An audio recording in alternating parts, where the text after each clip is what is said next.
नमस्कार, श्यामप्रिय spiritual journey में आप सबका स्वागत है। आज गुरु पूर्णिमा है, तो चलिए देखते हैं गुरुदेव भगवान का क्या मैसेज आप सबके लिए, हम सब के लिए, हम अपने लिए भी आज देखेंगे आप सबके साथ। ये टाइमलेस जनरल और कलेक्टिव रीडिंग है, आप इसे जब देखेंगे आपके लिए तभी रहेगी, ठीक है। अगर बाद में भी देखते हैं ना तब भी रहेगी आपके लिए, ठीक है। ये सभी के लिए रीडिंग है और आप सबको गुरु पूर्णिमा की हार्दिक शुभकामनाएं। गुरु के बिना मार्गदर्शन कोई नहीं कर पाता, ठीक है। अगर आप चैनल पर नए हैं, अभी तक आप इसे सब्सक्राइब नहीं किए हैं तो इसे सपोर्ट करने के लिए सब्सक्राइब कर दीजिए। अगर सब्सक्राइब कर दिए हैं, थैंक यू सो मच, दिल से धन्यवाद, शुक्रिया।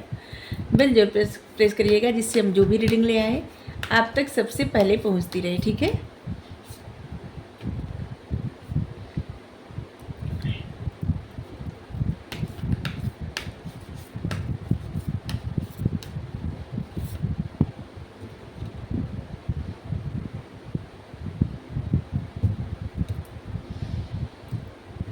हमारा एक और चैनल है, आप चाहें तो उसे सब्सक्राइब कर सकते हैं। उस चैनल पर जाइए, उसका कंटेंट देखिए, अगर आपको पसंद आए तो सब्सक्राइब कर लीजिए, इससे हमें मोटिवेशन मिलेगा, ठीक है। चैनल का लिंक डिस्क्रिप्शन में है, ठीक है। आपके लिए बुद्धिमान लोग कभी भी शोक नहीं करते, न तो उनके लिए जो जीवित हैं और न तो उनके लिए जो इस दुनिया में नहीं है। किसी के लिए शोक नहीं करते, क्योंकि उनको पता होता है कि जो भी धरती पे है, आया है अकेले आया है, जाना अकेले है, उसकी अपनी ही ज़िंदगी है और अपने ही जीना है, अपने ही जाना है। तो बुद्धिमान लोग किसी और के लिए शोक नहीं करते। आपके लिए मैसेज है, भगवान आपको एक तरह से प्रोत्साहित कर रहे हैं और ऐसे बता रहे हैं कि जिस प्रकार से कोई इंसान भगवान को मानता है, भगवान को देखता है, भगवान को चाहता है, ठीक उसी प्रकार भगवान भी उसको चाहते हैं, उसको देखते हैं। उस बाहर के शत्रु आपको उतना हानि नहीं पहुंचाते जितना आपके भीतर के शत्रु हानि पहुंचाते हैं। जैसे आपका क्रोध, आपका विकार, आपकी ईर्ष्या, आपके मन में जो चिढ़ होती है, निगेटिव भावनाएं होती है, ये आपको ज़्यादा हानि पहुंचाती है और ये मन को एकाग्र नहीं होने देती, विचलित कर देती है। और उस समय क्या करना है, क्या नहीं करना है, वो चीज़ें इंसान भूल जाता है। और इसलिए अगर आपको जीतना है तो खुद के शत्रु से जीतिए। बाहर शत्रु मत ढूंढिए कि बाहर कोई आपको नुकसान पहुंचा रहा है। आप अपने भीतर के शत्रु पर विजय हासिल करने का प्रयास करिए। बुद्धिमान वो होते हैं जो किसी के लिए शोक नहीं करते, ना तो उसके लिए जो इस दुनिया में है और ना तो उनके लिए जो इस दुनिया से चले गए हैं, क्योंकि उनको पता होता है इस धरती पर अकेले आए हैं, अकेले जाना है, अपनी ही ज़िंदगी है और अपने लिए जो कर्म कर रहे हैं अपने लिए कर रहे हैं। अच्छा बुरा जो कुछ भी है सब अपने लिए ही है। यहाँ पे एक कथा बताते हैं आपको। रत्नाकर नाम का डाकू रहता है और वो बहुत ज़्यादा एकदम मतलब सबकी हत्या करता है, लूटपाट करता है और सबको बहुत कष्ट देता है, लेकिन जंगल में छुप के रहता हमेशा। एक बार नारद जी जाते उधर से, लेकिन नारद जी उससे डरते नहीं है। तो वो कहता है कि तुमको पता नहीं है मैं डाकू हूँ, तुमको डर नहीं लगता मुझसे? तो नारद जी कहते हैं हम किसी चीज़ से नहीं डरते। क्यों डरे, किस चीज़ से? हम तो कलंक से भी नहीं डरते।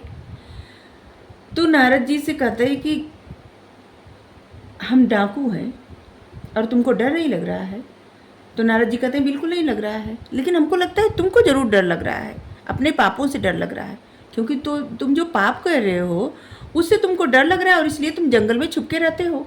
तो कहा कि मैं पाप थोड़ी कर रहा हूँ, मैं अपने परिवार के लिए कर रहा हूँ, जो भी अच्छा बुरा करता हूँ। तो नारद जी कहते हैं कि अपने परिवार के लिए कर रहे हो, अच्छा ऐसा करो मुझे पेड़ में बांध दो और अपने परिवार से जाके पूछ के आओ कि क्या तुम जो भी कर रहे हो इस पाप के भागीदार तुम्हारी पत्नी, तुम्हारे पिता, तुम्हारे पुत्र है, कोई है? जाओ। और वो जाता है और पूछता है, पहले अपनी पत्नी से पूछता है कि क्या तुम भागीदार हो मेरे पापों का? तो वो कहती है कि नहीं, आपका कर्म है, आप परिवार का पालन पोषण कर रहे हैं और ये आपकी जिम्मेदारी है, और इसलिए आप जो भी करके ले आए उस पाप का जिम्मेदार हम नहीं है, भागीदार हम बिल्कुल नहीं है। अपने पिता से फिर पूछते हैं कि क्या आप भागीदार हैं? तो बोलते नहीं, पुत्र का कर्तव्य है पिता का पालन पोषण, पिता के लिए कुछ करना। और एक समय के बाद पिता का पालन पोषण करना, तो तुम कहीं से भी लाओ, लेकिन तुम पाप करके लाते हो, उसके भागीदार हम नहीं हैं। अपने पुत्रों से पूछते यही बात, तो पुत्र भी कहते हैं हम क्यों भागीदार रहे, आप हमारे पिता है, जिम्मेदारी निभा रहे हैं, निभाइए, लेकिन हम भागीदार, आपके पाप का भागीदार हम नहीं बनेंगे। और वो जाते हैं, जो डाकू रहते रत्नाकर, और जाके नारद जी के, मतलब नारद जी को खोल देते हैं उनकी रस्सी, और उनका पैर पकड़ के रोने लगते हैं। और वो कहते हैं अब क्या करें, तो कहते हैं राम राम करो। तो राम राम जब कहते हैं तो उनसे होता ही नहीं, राम राम नहीं कर पाते। तो नारद जी कहते हैं ऐसा करो कि तुम मरा मरा कहो बार बार, और वो बार बार मरा मरा मरा मरा ऐसे कहने लगते हैं, और जिसकी वजह से वो राम राम कहने लगते हैं। और बाद में वो संस्कृत के प्रकांड पंडित, महान ऋषि बनते हैं, और सबसे बड़े ग्रंथ रामायण की रचना करते हैं। लौकुश को वही शिक्षा दिए रहते हैं, और वो हैं महर्षि वाल्मीकि, वही रत्नाकर डाकू। तो इसी तरह से बुद्धिमान जो लोग रहते हैं ना, वो समझते हैं कि ज़िंदगी अपनी है, सिर्फ अपनी जो मिली है ना, आए हैं अकेले, जाना अकेले है, जो भी बंधा है सब स्वार्थ से बंधा है, कुछ भी यहाँ से लेके नहीं जाना है, कुछ लेके नहीं आए हैं और ना ही लेके जाना है। क्या पता कब अंतिम सांस हो, कुछ नहीं पता। तो इसीलिए बुद्धिमान लोग किसी के लिए शोक नहीं करते। जिस तरह से भगवान को आप देखते हैं, भगवान भी उसी तरह से आपको देखते हैं। जिस तरह से आप भगवान को प्यार करते हैं, उसी तरह से भगवान भी आपको प्यार करते हैं। उसी तरह से, ठीक उसी प्रकार से, जिस प्रकार से आपके मन में भावना रहती है भगवान के लिए, ठीक वही भावना भगवान के मन में भी आपके लिए रहती है।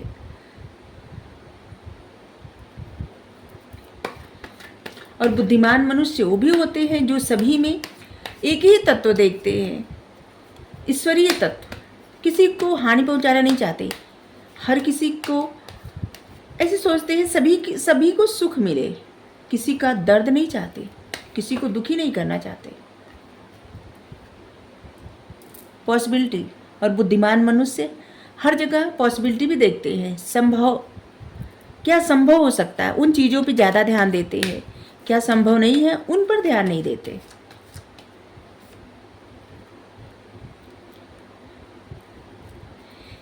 ऐसे इसलिए बोल रहे हैं क्योंकि भगवान, ऐसे लग रहा है जैसे भगवान ऐसे बुला रहे हैं कि बुद्धिमान मनुष्य, बुद्धिमान मनुष्य। तो आप लोग देखिए, ऐसे मैसेज लीजिए आप लोग हैं बुद्धिमान, ओके। हम कहते हैं ना, ज्ञान जो रहता है ना, वो अपने साथ अहंकार लेके आता है, लेकिन बुद्धि जो आती है ना, वो अपने साथ विनम्रता लेके आती है। तो आप हैं बुद्धिमान।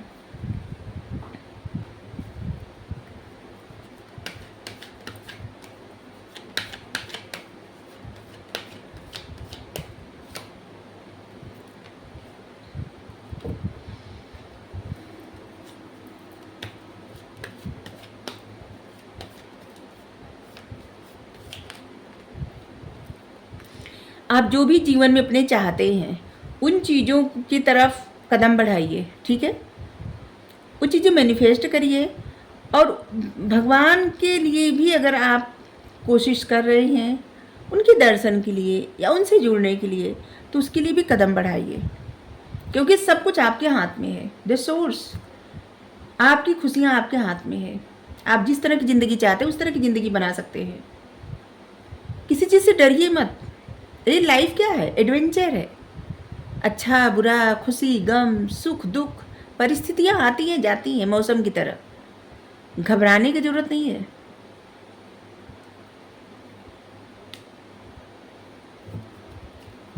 और अकेले भी रहने की ज़रूरत नहीं है, सभी से जुड़िए, सब एक समान रहना चाहिए। सभी में अगर आप परमात्मा तत्व को देखते हैं तो आपके लिए सभी मनुष्य एक जैसे होने चाहिए। और जुड़िए, मिलिए सबसे, हर किसी से।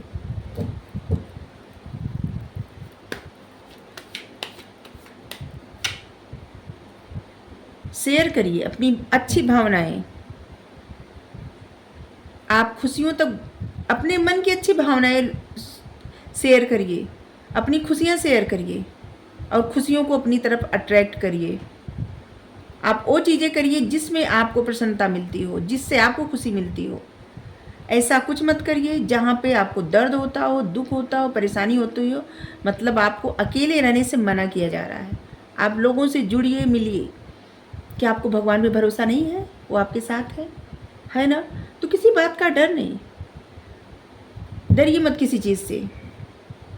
बहुत समय से आप किसी बात का ऐसे लग रहा है जैसे पेशेंस रखे थे, और अब आपको उस बात से निकल जाना है, ठीक है? पेशेंस मतलब जो भी धैर्य रख के बैठे थे ना, जिससे लग रहा है खुद को बहुत अकेला कर लेना, और आपको यहाँ बताया जा रहा है कि अपने आप को अकेले मत करिए, किसी चीज़ से मत डरिए, जीवन की परिस्थितियों से भी मत डरिए। सुख दुख अच्छा बुरा जीवन में आता जाता रहता है, और जो भी होता है किसी कुछ खास कारण से होता है, और इसलिए परमात्मा पे भरोसा करिए। वो जो भी करेंगे आपकी लाइफ में आपके लिए बेहतर, आपके बेहतर के लिए ही होगा, क्योंकि जिस तरह से आप उनको मानते हैं, चाहते हैं, उसी तरह से वो भी आपको मानते हैं, चाहते हैं।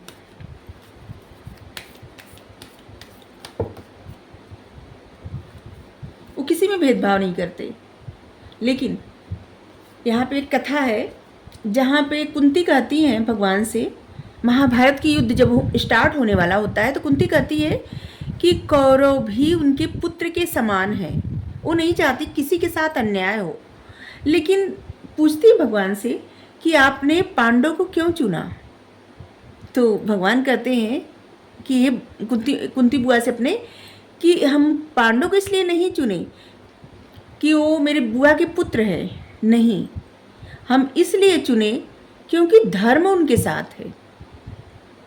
और वहाँ पे भगवान ये भी बताते हैं वो किसी विशेष व्यक्ति को नहीं चुनते, वो उस इंसान को चुनते हैं जो कभी भी किसी का बुरा नहीं करना चाहता, जो धर्म के साथ रहता है। हमेशा उसके साथ कितना भी बुरा हो, लेकिन वो कभी किसी का बुरा नहीं करता। और इसीलिए भगवान पांडव के पक्ष में थे, क्योंकि उनके साथ कितना बुरा हुआ था, लेकिन वो किसी का बुरा नहीं चाहे, और इसीलिए उनके पक्ष में थे। और वहाँ पे भगवान कहते हैं कि वो धर्म के पक्ष में रहते हैं, किसी विशेष इंसान के पक्ष में नहीं रहते। वो हमेशा उस इंसान के मन में रहते, उस इंसान के साथ रहते हैं जिसकी भावनाएं सबके लिए अच्छी रहती हैं, किसी का बुरा नहीं करना चाहता, और हमेशा उनके साथ रहते हैं। अगर आप किसी को लेकर बहुत ज़्यादा चिंतित रहते हैं तो आपको कहा जा रहा है कि आप और आपकी जो भी लव वन है सब सेफ है, किसी चीज़ का चिंता मत करिए, ठीक है? अपने पास्ट को होल्ड मत करिए, पास्ट को रिलीज कर दीजिए, ठीक है? कोई भी सिचुएशन हो आप प्यार दीजिए, ठीक है? ये देने का समय है, लेने का नहीं। कोई भी सिचुएशन हो, प्यार देने का समय है, लेने का नहीं। और आपके अंदर उतना प्यार भरा है कि आप लोगों को बांटिए। प्यार से मतलब लोगों को बांटिए, मतलब करुणा, दया, सबके प्रति अच्छा व्यवहार, ये प्यार होता है, ठीक है? यहाँ पे बताया जा रहा है कि कोई भी सिचुएशन हो आप प्यार दीजिए।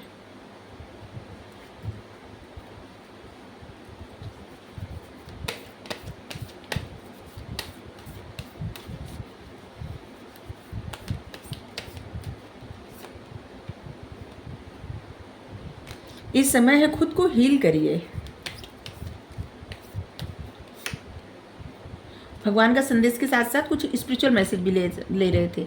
You are good enough. अगर आपको ऐसे लगता है ना कि जैसे आप किसी से कम हैं, तो नहीं, आप बेहतर हैं और बहुत बेहतर हैं।